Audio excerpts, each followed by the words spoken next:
QuickBooks comes with some basic products and services, but setting up your own gives you more accurate reports and helps to save you time later. Before you record any sales in QuickBooks, it's best to set up the products and services you provide to your customers. Let's go over how to do that. To get started, select Sales, then Products and Services, then New. Now choose the type of product or services you want to enter. Non-inventory products are physical things you sell, but you don't keep track of exactly how many you have. If you manage inventory with QuickBooks, then you could choose an inventory product here. Services are any services that you sell to your customers. We'll set up a service, but both products and services are set up in the exact same way. Our business is a landscaping company, and we charge customers for tree trimming.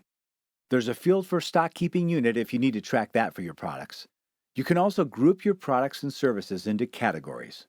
You can select this box to upload a picture of the product or service.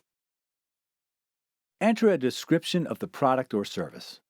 This appears later when you record a sale of this item and will be something that your customer sees on their invoice or receipt. The sales price or rate field lets you record what you charge customers for this service. You can leave it blank, but recording your default price or rate saves you time later. We charge $50 an hour for trimming. The income account is the account that QuickBooks uses to categorize sales income for this service. You'll see it on your profit and loss statement, and over time it tracks how much income you've generated from this service and others like it. You don't need a different income account for each product or service, just for whatever categories you want to keep track of. For example, we want the income from this service to go to landscaping services income. If sales tax is turned on, you'll also choose whether or not you charge sales tax for the product or service. Once you're done, select Save and Close. And now we have a trimming service that we can charge to our customers for $50 an hour.